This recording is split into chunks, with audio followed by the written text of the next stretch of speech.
Mountaineer यानी पर्वतारोहण, पहाड़ों पर चढ़ना।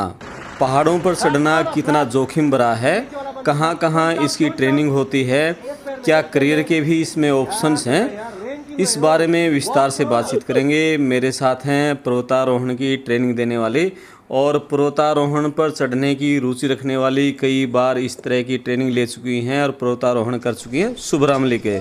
शुभ्रा मलिक खुद अपने आप में सॉफ्टवेयर इंजीनियर हैं और लेकिन उसके बावजूद भी ये माउंटेनियर की ट्रेनिंग ले चुकी हैं और दूसरे बच्चों को मोटिवेट कर रही हैं। सबसे पहले शुभ्रा मलिक जी, नमस्कार आपका। नमस्ते करमपाल जी। तो ये थोड़ा ना अपने हरियाणा के बच्चों को तो पता ही नहीं है इसका माउंटेनियर का ना, और बहुत कम बच्चे हैं, लेकिन अब थोड़ा थोड़ा रुझान बढ़ रहा है। थोड़ा इस गेम के बारे में बताइए, ये गेम है, ये है क्या पर्वतारोहण? दरअसल एक पर्वतारोहण माउंटेनिंग आप कह सकते हो कि एक एडवेंचर गेम है जिसमें आपको बहुत mental fitness and physical fitness की ज़रूरत होती है। तो पहले क्या होता था कि पहले के टाइम में ज़्यादातर ये फॉरेनर्स लोग इन्वॉल्व होते थे ऐसे एडवेंचर गेम्स में, बट अब जैसे हमारे इंडिया के लोग भी काफ़ी जागरूक हो रहे हैं। तो मैंने जितना देखा अभी तक, मैं काफ़ी सारे उन पे गई हूँ, माउंटेन्स पे गई हूँ, तो मैंने देखा कि काफ़ी अलग अलग स्टेट्स के लोग थे।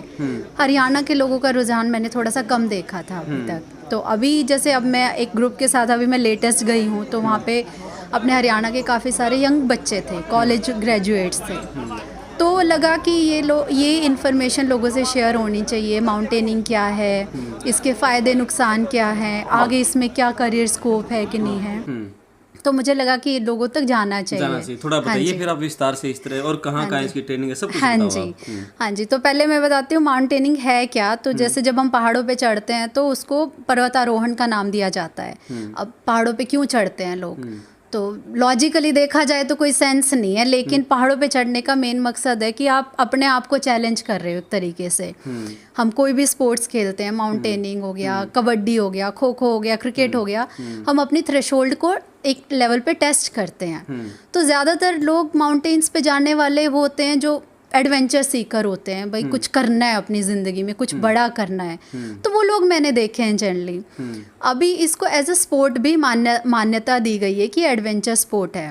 और अब रही बात ट्रेनिंग की, अब कोई भी गेम खेलते हैं तो उसकी ट्रेनिंग, एक इन्होंने कहा कि जोखिम लेना, जिंदगी में जो आदमी जोखिम नहीं लेगा, जोखिम लेने का साहस नहीं उठा पाएगा, वो किसी भी फील्ड में सक्सेस भी नहीं हो पाएगा। बिल्कुल जी। सबसे पहले माउंटेनिंग की सबसे पहली बात ये है कि अगर आप जोखिम ले सकते हो, खतरे मोल ले सकते हो, तो पहाड़ आपके लिए हैं।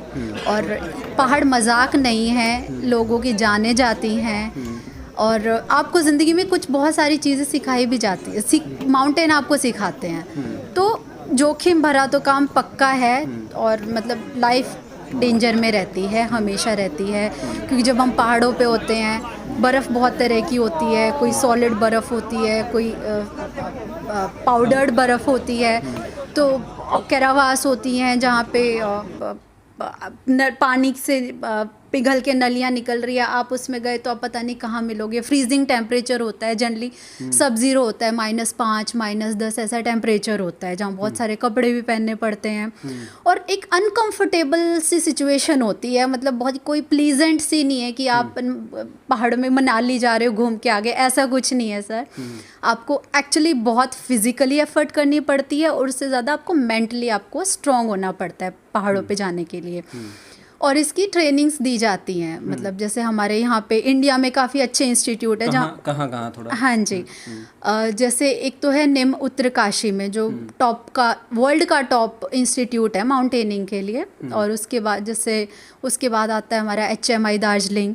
तो ये है, और ये मेन बात ये है, ये इंस्टीट्यूट्स हैं ना कुछ जो इंडिया के, ये डिफेंस ऑथराइज्ड हैं। यहाँ जो प्रिंसिपल, जो इंस्ट्रक्टर्स होते हैं, ये अपने आर्मी के, एयरफोर्स के, नेवी के लोग होते हैं। तो ये ट्रेंड लोग होते हैं और ये हमें सिखाते हैं।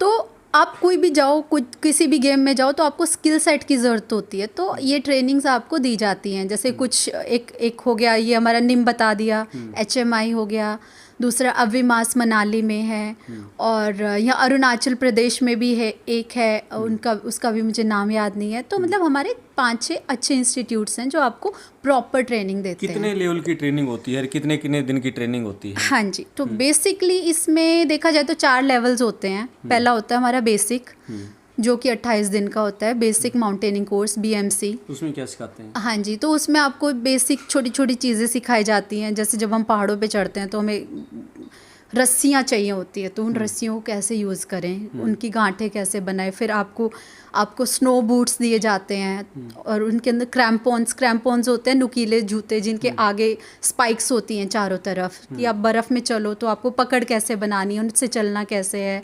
और जैसे हमारी आइस एक्स होती है, तो ये जो इंस्ट्रूमेंट्स यूज़ होते हैं आपको सारा यूज़ करना सिखाया जाता है। तो ये बेसिक में ये हो गया। उसके बाद आपकी एडवांस लेवल की ट्रेनिंग होती है, जिसमें आपको सर्वाइवल स्किल्स सिखाए जाते हैं, और इसमें और एडवांस लेवल की टेक्निक्स होती हैं। भाई अब कितना बड़ा पहाड़ है, आपको कैसे चढ़ना है। अभी कुछ पहाड़ होते हैं कि जो बिल्कुल स्ट्रेट होते हैं, तो उसके लिए इंस्ट्रूमेंट्स अलग हैं। तो कुछ होते हैं जो 60 और 70 डिग्री के एलिवेशन पे हो, उनके इंस्ट्रूमेंट्स अलग होते हैं, तो वो सिखाया जाता है। उसके बाद एक होता है कि आपको सर्च एंड रेस्क्यू, कि आप तो 2 होगी, तीसरे लेवल की सर्च एंड रेस्क्यू, कि अगर आप किसी टीम में हो, आप एक्सपीडिशंस पे जाते हो। एक्सपीडिशन का मतलब है कि जब आप एक ट्रैकिंग से नॉर्मल लेवल के पहाड़ों से थोड़े मुश्किल पहाड़ों पे जाते हो, जैसे 5,500 मीटर का हो गया, 6,000 मीटर, 7,000 मीटर और 8,000 मीटर, तो इनकी टेक्निकल जितनी डिफ़िकल्टी होगी तो उसके बेसिस पे आपको टीम बनानी पड़ती है।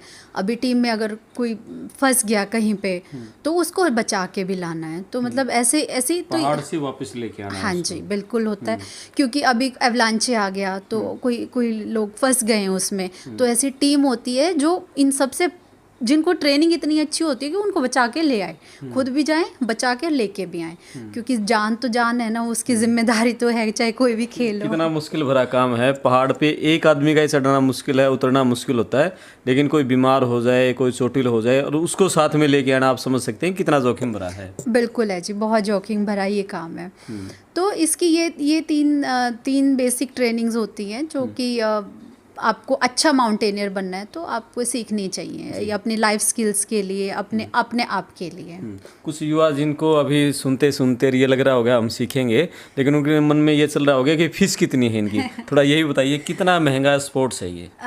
देखिए, स्पोर्ट्स तो महंगा है, क्योंकि इसका जो आपके जूते होते हैं और जो इसकी कॉस्ट्यूम्स हैं वो महंगी होती हैं। लेकिन अगर आप ट्रेनिंग की बात करो तो हमारे जैसे जो इंडिया में है वो गवर्नमेंट एफिलेटेड हैं, तो उसकी फ़ीस ज़्यादा नहीं होती है। मतलब उसकी फ़ीस अभी जब मैंने किया था तो 14,000 कुछ थी, अभी शायद वो बढ़ के 20 या 21,000 हो गई है, जो कि आपका सब इंक्लूडेड होता है। 28 दिन आप इंस्टीट्यूट में रहेंगे और आप कोर्स करेंगे, तो मतलब ये फ़ीस इतनी है। मतलब फ़ीस इतनी एक्सपेंसिव नहीं है, बट आफ्टर फीस जो इसकी कॉस्ट है वो बहुत एक्सपेंसिव होती है, क्योंकि आपकी कॉस्ट्यूम्स होंगी, उसके बाद आपको परमिशंस चाहिए। कोई भी पहाड़ चढ़ना है आपको IMF की परमिशन लेनी पड़ेगी। IM मतलब इंडियन माउंटेन फाउंडेशन या फेडरेशन, तो आपको परमिशन चाहिए, फिर लोकल अथॉरिटीज़ की परमिशन चाहिए। तो थोड़ी सी कॉस्ट वाइज ये गेम थोड़ा सा महंगा तो पड़ता है। एक बार जैसे ये हम कहते हैं ना, अभी पहाड़ की सबसे ऊंची चोटी पर गए, वहाँ गए, तो जो सिंगल इंडिविजुअल रूप से पहाड़ों पर जो चढ़ते हैं, एक बार में ऊपर आने जाने का खर्चा कितना हो जाता है? सर देखिए, ये तो पहाड़ टू पहाड़ डिपेंड करता है। अभी अगर आप एवरेस्ट की बात करो जो सब जानते हैं, तो उससे 15 से 20 लाख का उसका खर्चा होता है। एक पहाड़ एक आदमी का है? हाँ जी। इतना खर्चा किस चीज़ में लगता है? क्योंकि आप अपने साथ पोर्टर्स भी रखते हो, खाने का सामान भी होता है, और गवर्नमेंट की फ़ीस भी होती है, और काफ़ी सारी चीज़ें इंक्लूड होके, परमिशंस होगी, गवर्नमेंट की फ़ीस, खाने पीने का खर्चा, फिर आप जो आप कपड़े लेते हो आपको उस वेदर सस्टेनेबल चाहिए। और ये तो जैसे महंगे से महंगा हो गया, छोटे छोटे भी हैं, जैसे कोई 20,000 तक में भी आप एक अच्छा माउंटेन चढ़ के आ सकते हो, 30,000 में भी। अगर आप पैसे वाइज देखा जाए तो वो वेरी करता है, लेकिन बात ये हो जाती है कि आप वो पैसे नहीं होते हैं कि वो होता है कि आप उसके लिए जोखिम कितना बड़ा ले रहे हो, वो आपकी जान के बराबर की बात होती दरअसल है। ये तो रोमांस है बस, है। हाँ जी, जिनको जिंदगी में कुछ करना है, जिनको रोमांस लेना है, जिनको रिस्क लेना है, वो वही लोग इसको कर पाएंगे। बिल्कुल बिल्कुल बिल्कुल यही होता है, क्योंकि इसमें जाके आपको बहुत इतना अनकंफर्ट, आप अगर 7-8 दिन आप पहाड़ों पे हैं, आपको सिग्नल नहीं होगा। अच्छा, इसमें करियर के क्या क्या ऑप्शंस हैं इस फील्ड में जो बच्चे आए तो? सर इसमें करियर का तो ये ऑप्शंस हैं, देखो बहुत सारी लोकल गवर्नमेंट्स जो होती हैं वो अपनी तरफ से जॉब ऑफ़र करती हैं। अगर आप 8,000 मीटर की चोटियाँ चढ़ते हो, जैसे अपना ये हो गया माउंट एवरेस्ट हो गया, कंचनजंगा हो गया, लात्सो हो गया, मतलब जो ये हैं, तो अपने लोकल गवर्नमेंट्स जॉब ऑफ़र करती हैं, क्योंकि अच्छे कैडर की जॉब ऑफ़र करती हैं अगर करियर वाइज देखा जाए तो। बाकी अगर लोकल आप वैसे देखो तो आप अच्छे माउंटेनियर बन सकते हो और आप अपना खुद का ग्रुप चला सकते हो। खुद का ग्रुप चला हाँ सकते जी, हैं। तो ये तो प्राइवेट पर्सनल हो गया भाई, आपने अपने पर्सनल लेवल पे एफर्ट करी। मैं कुछ लोगों को जानती हूँ जिन्होंने ट्रेनिंग ली है, अच्छे पहाड़ चढ़े हैं, उसके बाद वो अपनी इंस्टीट्यूट खुद की खोल रहे हैं कि भाई हम कुछ लोगों का ग्रुप हम लेके जाएंगे। लेकिन गवर्नमेंट तरफ से भी काफ़ी सपोर्ट मिलता है। लेकिन सबसे बड़ी बात यह है कि जो आदमी माउंटेनियर करना सीख जाता है, वो किसी भी फील्ड में हो, अपनी फील्ड में वो जोखिम लेना सीखता है और आगे बढ़ने के लिए, कुछ करने की ललक उसके अंदर पैदा होती है। बिल्कुल बिल्कुल जी, ये बात मैंने खुद अपनी ज़िंदगी से फील करी है। मैं किसी स्पोर्ट्स में नहीं थी, mountaining is the only sports जिसमें मैं हूँ। मेरे फर्स्ट एक्सपीरियंस के बाद मैंने देखा कि पहाड़ चढ़ के मेरी ज़िंदगी में इतने डिफरेंसेस आए। मैंने नेचर को रिस्पेक्ट करना सीखा, मैंने रिसोर्सेज को रिस्पेक्ट करना सीखा। उसके बाद जब आप देखते हो आपने इतनी मुश्किल चीज़ें कर ली, आप ज़िंदगी में हर एक खतरा मोल ले सकते हो। खतरा ही नहीं, आप में कॉन्फिडेंस जो आता है, आप में एक जुनून आता है, करेज आता है आप में, आपको लगता है कि हाँ, आप अपना जो कॉन्फिडेंस है ना वो बहुत बढ़ता है। पहली बार जब आप गए पहाड़ पर चढ़ने के लिए, थोड़ा उसका अनुभव थोड़ा बताओ। जब मैं पहली बार पहाड़ पे चढ़ने गई तो वो गोयचाला ट्रैक था, वो सिक्किम में पड़ता है, तो उसका किलोमीटर का ट्रैक था। तो मुझे नहीं पता था कि ट्रैकिंग क्या है, माउंटेन्स में कैसे होता है। बस मैंने जो सामान लिखा था वो पैक किया और मैं चली गई। वहाँ जाके लोगों से मिली जिन्होंने पहले ट्रैक्स किए थे, जो पहले पहाड़ों पे गए थे। पता चला कि मैं 4-5 दिन अच्छे गए, आप नए लोगों से मिल रहे हो, बातें कर रहे हो, आप टेंट में रह रहे हो। बड़ा अलग सा एक्सपीरियंस था कि आप टेंट में रह रहे हो, जो कि पहले नहीं था। 4 दिन के बाद पता चलता है माउंटेनिंग की असलियत क्या है। जब आप 4 दिन से आप नहाए नहीं हो, पानी इतना ठंडा है कि आप उसमें हाथ नहीं लगा सकते हो, और वॉशरूम्स के लिए भी आपको कोई लग्जरी सुविधा नहीं है, आपके लिए टेंट लगा दिए जाते हैं, आप खुले आपको थोड़ा अपना खुद से करना पड़ता है। और इतनी ज़्यादा ठंड है, इलेक्ट्रिसिटी नहीं है, 5 बजे के बाद अंधेरा हो गया, आप अपने अपने टेंटों में जाओ, स्लीपिंग बैग में घुस जाओ। जब आपको पता चलता है कि पहला क्वेश्चन होता है मैं यहाँ आई क्यों तो 5-6 दिन ये क्वेश्चन सॉल्व करने में निकल जाते हैं, और उस दौरान आप अपने आप से मिलते हो, आप ये जानते हो कि आपकी विल पावर क्या है। तो मैंने ये चीज़ देखी है कि माउंटेनिंग में फ़िज़िकल फिटनेस तो ज़रूरी है ही, बट उसके साथ विल पावर बहुत बहुत बहुत ज़रूरी है। ये आपको उस लेवल, पहाड़ आपको उस लेवल तक टेस्ट करते हैं, या तो आप वहाँ ब्रेक कर जाओगे या वो आप उस ब्रेकिंग पॉइंट से आगे निकल जाओगे। बिल्कुल। आखिर में कुछ और आप कहना चाहें, कुछ अपील करना चाहें तो बेसिकली मैं यंग व्यूअर्स को यही कहना चाहूँगी। ओके, उससे पहले ये जो डिस्कशन हो रही है, मैं भी लेटेस्ट एक एक्सपीडिशन से आई हूँ। हम लोगों ने ये हिमाचल प्रदेश में फ्रेंडशिप पीक पे एक एक्सपीडिशन की है। हमारी 20 लोगों की टीम थी, और हमने वहाँ पे 100 फीट का तिरंगा होस्ट किया है उस हाइट पे। तो ये एक काइंड ऑफ हमारी अचीवमेंट है। कौन कौन थे टीम मेंबर्स के नाम बताओ सर। जैसे जींद से हमारा एक तो जो हमें लीड किया था वो नरेंद्र कुमार सर हैं, उन्होंने हमें लीड किया था। जींद से मैं, शुभ्रा मलिक, संदीप रेडू, जगबीर चहल, ये, और फिर वहाँ हमारे यहाँ से हिसार से कुछ लोग थे, मोहित मलिक थे, अंजू पूनिया, नैन्सी, और काफ़ी सारे लोग थे। और हमारे साथ साउथ से भी कुछ लोग थे, शेखर सर, और उनकी एक हाथ और एक पाँव नहीं थे, फिर भी उनमें इतना जज्बा है, उन्होंने यही माउंटेन नहीं, उन्होंने और भी माउंटेन्स चढ़े हैं। तो हमारी काफ़ी मिलीजुली हमारी टीम थी।